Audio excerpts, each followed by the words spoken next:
Queridos hermanos y hermanas, no sé cómo, casi sin darnos cuenta, se ha instalado en Chile y en América Latina una agresión permanente contra todos los que creemos en los principios cristianos de la familia.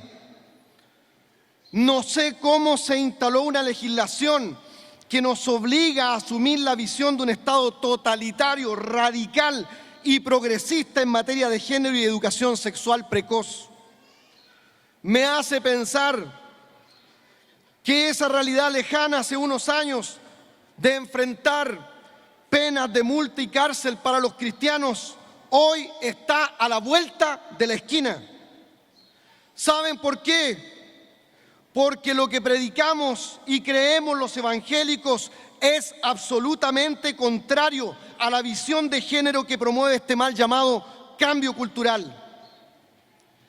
Soy un pastor, soy un profesor y debo decir que la labor del Estado es la educación, la promoción de la técnica y la ciencia, no la ideologización totalitaria pseudo-intelectual de estos novedosos cientistas sociales que rasgan vestiduras cuando defendemos la familia tradicional, pero que no hacen asco de justificar la violencia física y anárquica de terroristas posmodernos que se escudan no solo tras un pasamontañas, sino en el discurso intelectualoide supuestamente antifascista, dicen ellos, con el que han infectado la mente de nuestros jóvenes en las universidades y ahora en los colegios de enseñanza media. No podía creer hace unas semanas cuando políticos e intelectuales defendían lo que ellos dicen los derechos humanos de jóvenes que intentaron quemar viva con benzina a una profesora. No acababa de reaccionar cuando vimos las atrocidades cometidas por una turba compuesta de 2 centenas de bárbaros ideologizados atacando niños, mujeres y ancianos en la marcha por Jesús. Esperé la reacción de los medios de comunicación y apenas le dieron cobertura, casi nada, mucho menos al medio millón de personas que marcharon celebrando a Cristo y los valores de la Biblia, contrarios al aborto y la ideología de género. ¿Y saben qué concluí, mis queridos hermanos? Que Martín Lutero, ese que recordamos hoy junto con tantas autoridades y a través de todo el país, estaría preso con las leyes que se están aprobando hoy día en el Congreso.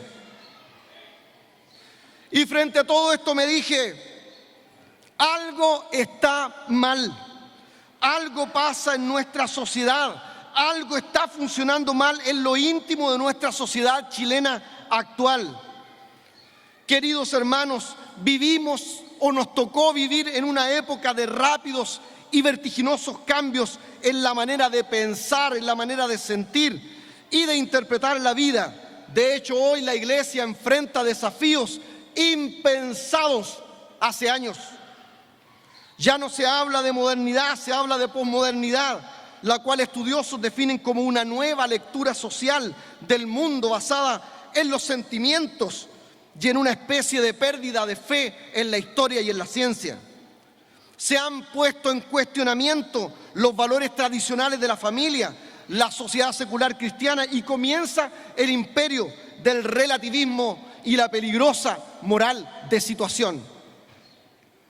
No estamos hablando simplemente de una nueva moda o el cambio de algunos puntos de vista ético-morales. Estamos asistiendo a un cambio radical en la cosmovisión de humanidad, no necesariamente buena. Se trata de filosofías que comienzan a influir en la manera en que nos relacionamos, en cómo entendemos la familia, la política, la religión y la forma de vida en general de la nueva sociedad del siglo XXI. Queridos, lamentablemente se están perdiendo elementos importantes de la modernidad: la fe en la libertad, la fe en la ciencia, la fe en el progreso, la fe en la historia de nuestra humanidad. Y lo peor de todo, y lo más peligroso, se está perdiendo la fe en la Iglesia. Bastiones sobre los cuales está esculpido el concepto educacional y familiar de la sociedad occidental. El escritor posmodernista Gianni Vattimo comenta lo siguiente: la posmodernidad trae consigo la muerte de los ideales y la aparición de revoluciones sin ideales, la aceptación del narcisismo, el hedonismo, la transexualidad y otros fenómenos, dice este escritor secular. Al comenzar esta predicación quiero decirles algo muy importante. Nosotros vivimos en una época de crisis, y si Dios te suele hablar a través de las cosas sencillas de la vida, a través de las crisis, simplemente te está gritando. Por eso mi deseo es que hoy podamos detenernos a pensar en el estado de las cosas. Ruego al Espíritu de Dios que abra los sentidos de nuestro entendimiento espiritual. La Biblia, mis queridos hermanos, enseña que las señales del fin serían muy parecidas a los tiempos que nos ha tocado vivir. Hoy, cuando la gente casi se burla del regreso de Cristo, y cuando nosotros mismos, los cristianos, lo vemos como algo lejano, se hace más posible su definitiva aparición. El Señor inevitablemente va a traer su juicio final, que va a trastornar el orden de todo lo creado. Quizá estemos enfrente a la llegada de los días más extraordinarios de la historia de la iglesia, momentos en que el pueblo del Señor, usted y yo, el reino de Dios, dará un testimonio tan grande y tan abrumador que chocará de frente y bruscamente con el sistema imperante, trayendo controversia social y hambre de Dios a la futura generación.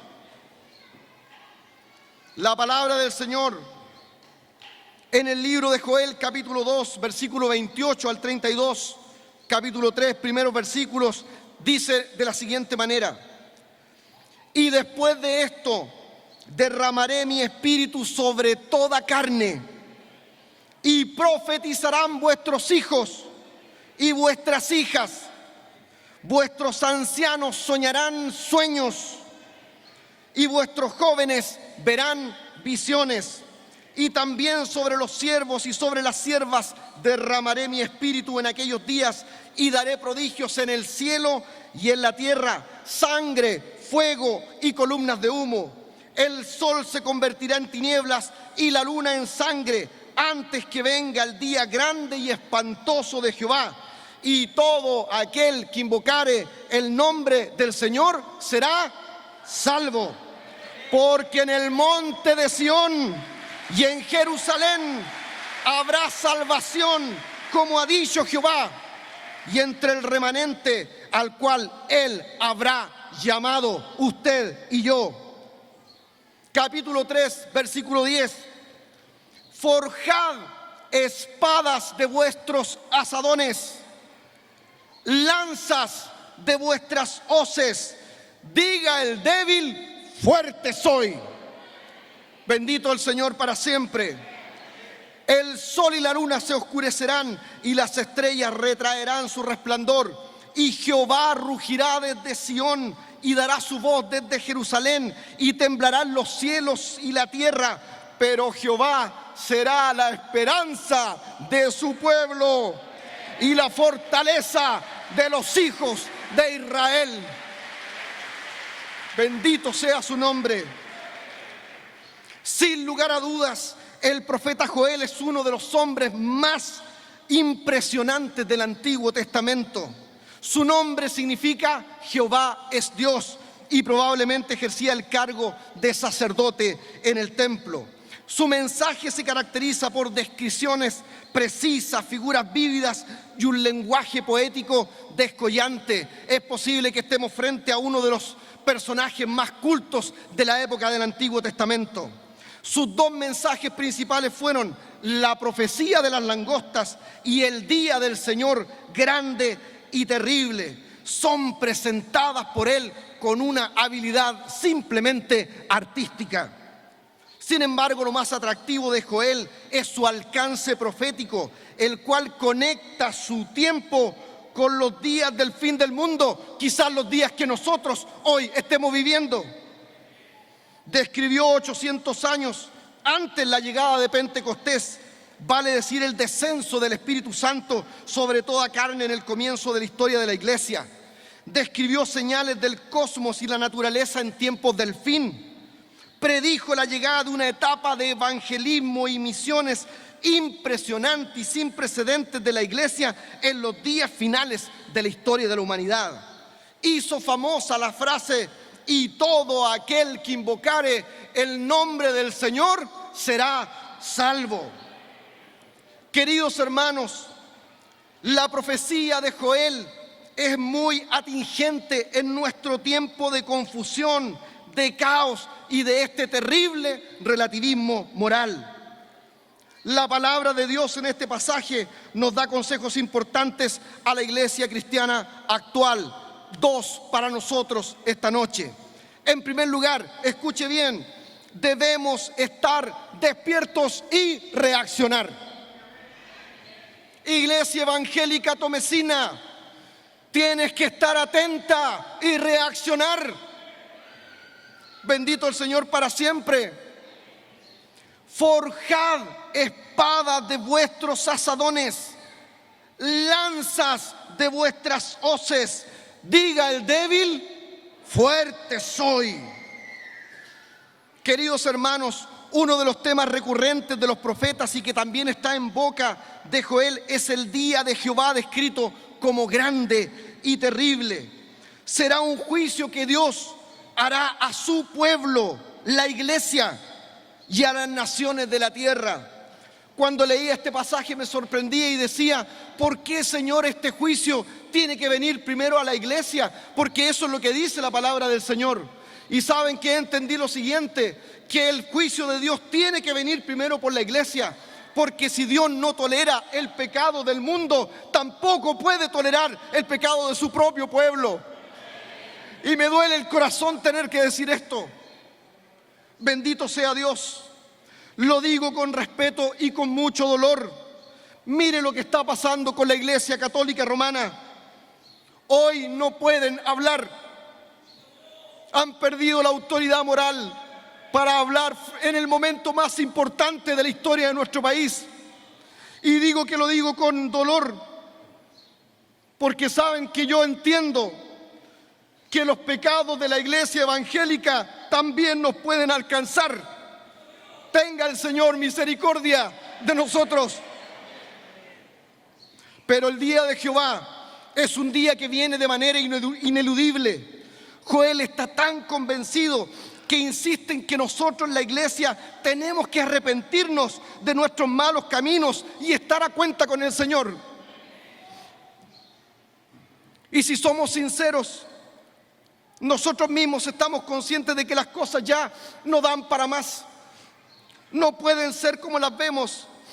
Nuestro país exhibe una impresionante violencia, injusticia, desigualdad, guerra, mentira, pobreza, opresión, corrupción, una inmoralidad como nunca antes. Y solo son algunos de los males de la larga lista que podemos enumerar. Pero ¿saben qué? En la tónica de la historia humana, los sistemas de gobierno humano nunca han traído ni podrán traer verdadera paz, estabilidad y seguridad a los hombres. Por el contrario, han sido el semillero de muchos males y desigualdades. Por eso tiene que llegar el día de Jehová. Y de hecho ya está en proceso, porque el mundo ya no aguanta más. En este contexto, Dios desafía a su iglesia a la acción. Es tiempo de despertar y de reaccionar. Si viene el día de Jehová, iglesia, es tiempo de levantarte. Bendito sea su nombre. El profeta Joel, de forma muy inteligente, invierte las palabras de Isaías cuando él dice: volverán sus espadas en rejas de arado y sus lanzas en hoces. Joel, en cambio, dice: forjad espadas de vuestros asadones, lanzas de vuestras hoces.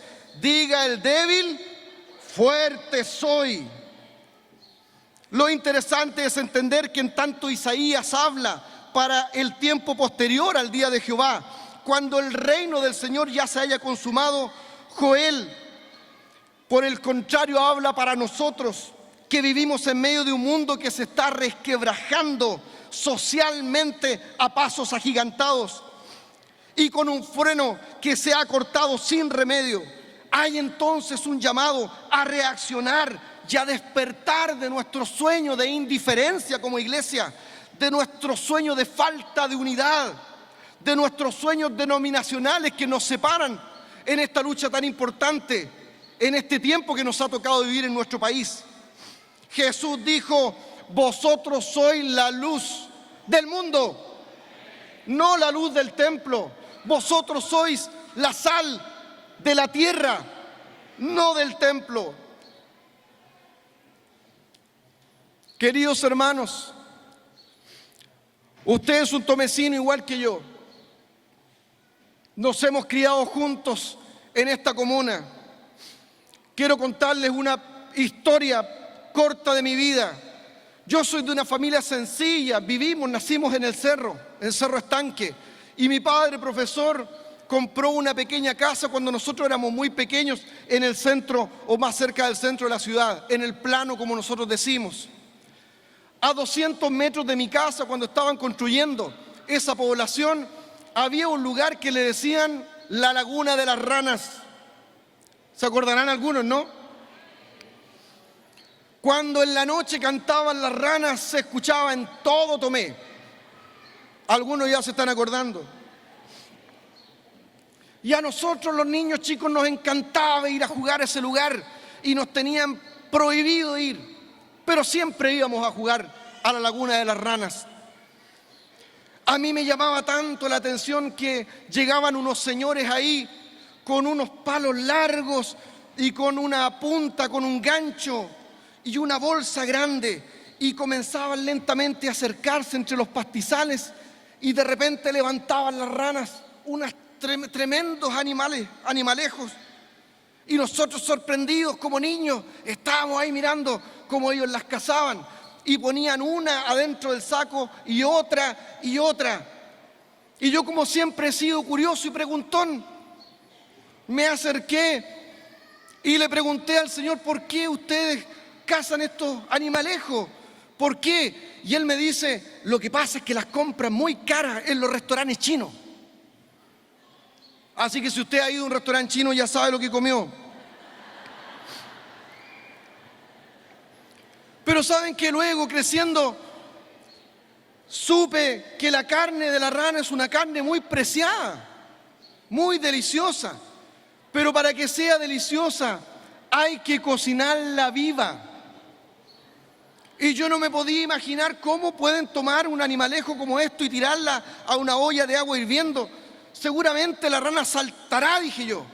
Entonces la persona que me explicó me dijo: no, me dijo, lo que pasa es que la rana se mete viva cuando el agua en la olla está fría y se le pone fuego debajo.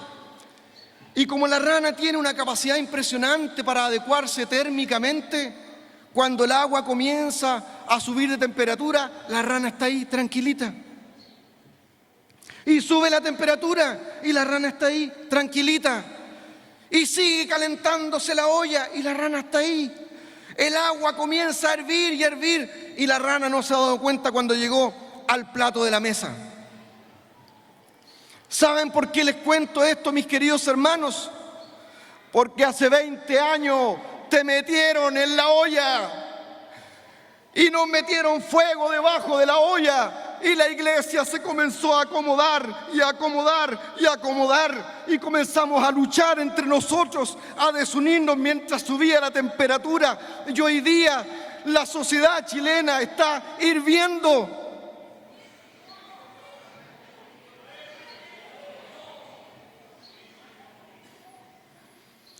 Tenemos que levantarnos y reaccionar. Forjad espadas de vuestros asadones, lanzas de vuestras hoces. Diga el débil: fuerte soy. Bendito el Señor para siempre.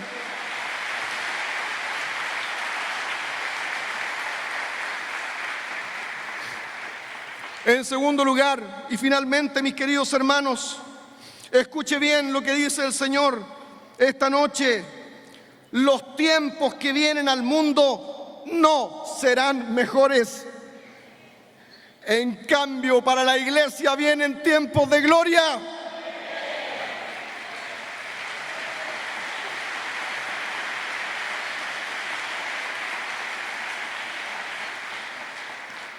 Y después de esto derramaré mi espíritu sobre toda carne, y profetizarán vuestros hijos y vuestras hijas, vuestros ancianos soñarán sueños, y vuestros jóvenes verán visiones.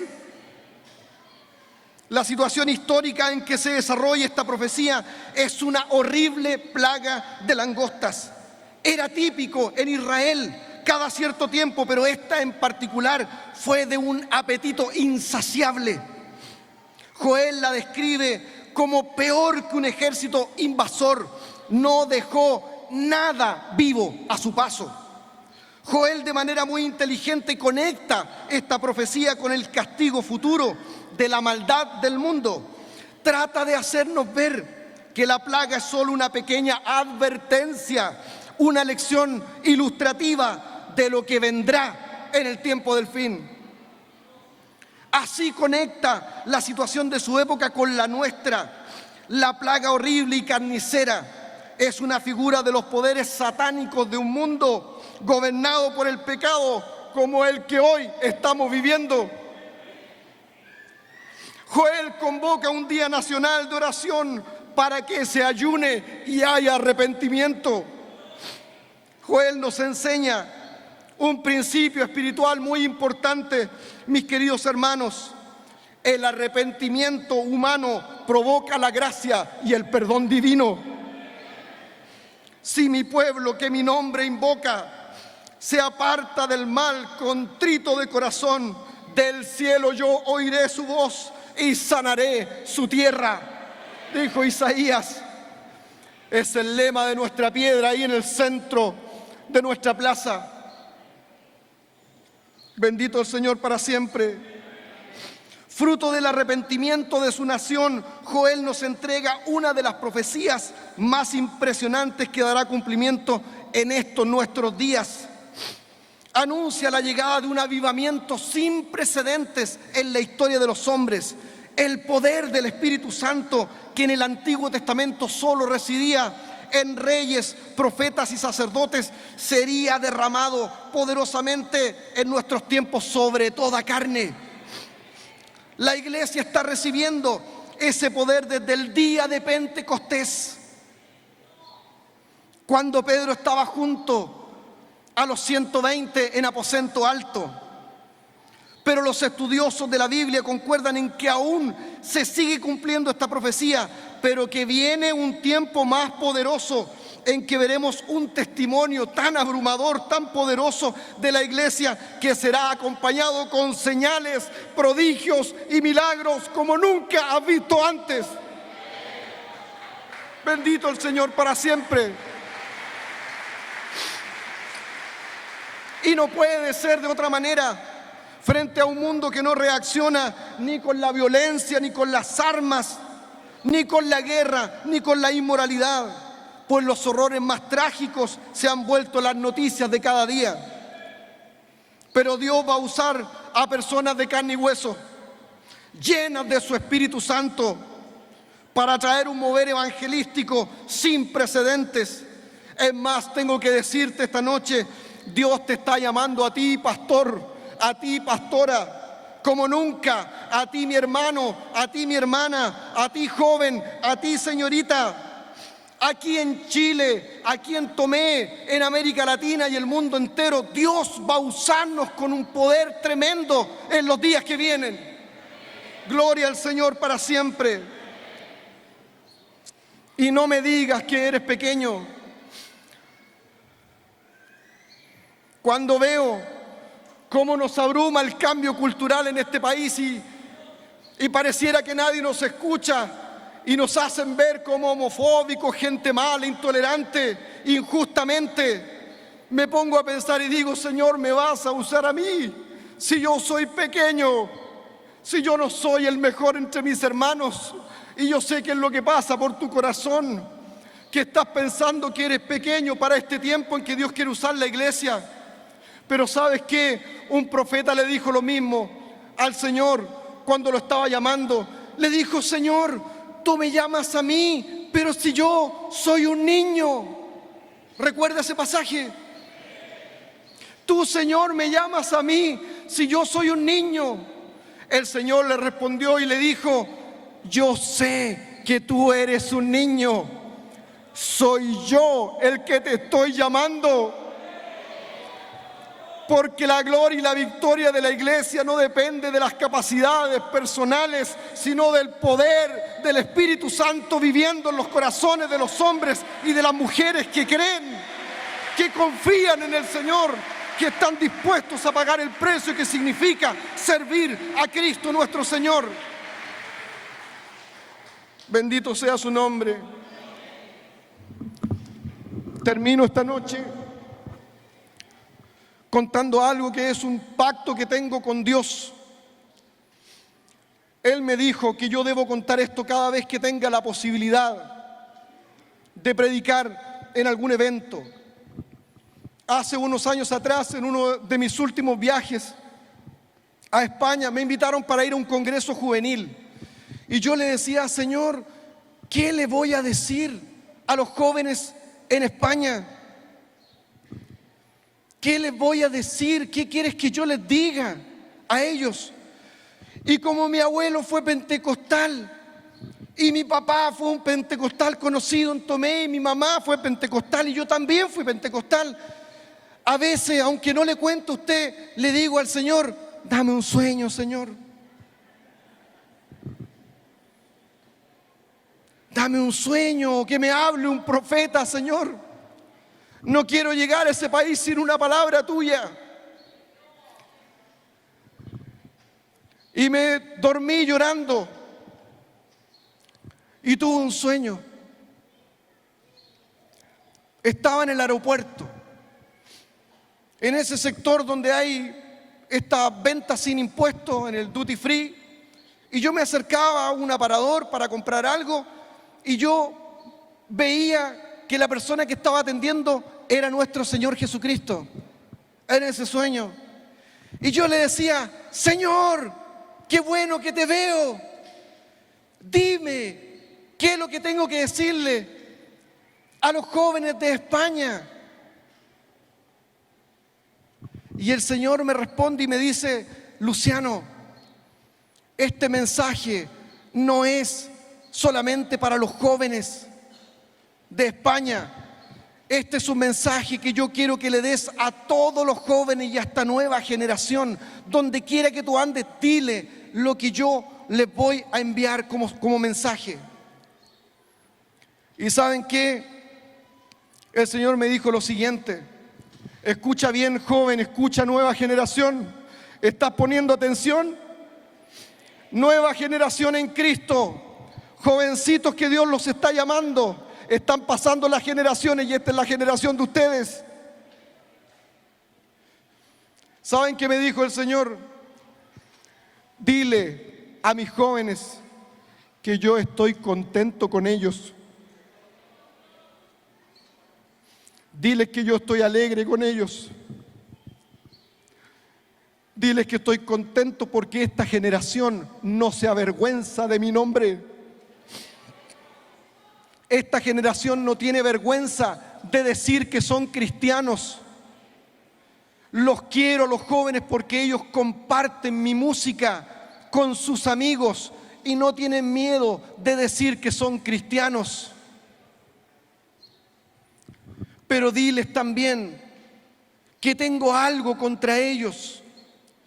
Diles que guarden su pureza sexual.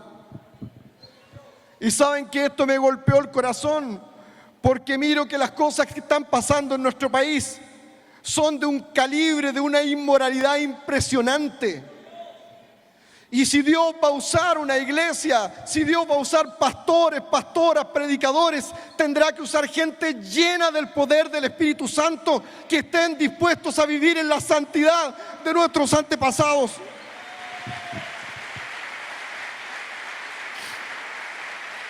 No basta con nuestros conocimientos, que son muy buenos. El Señor quiere levantar una generación poderosa. Y yo creo que el Señor ha mirado a Tomé desde hace algún tiempo. Tengo la convicción de que el Señor ha mirado a esta comuna de una manera especial. De este lugar Dios ha levantado mucha gente y seguirá levantando gente.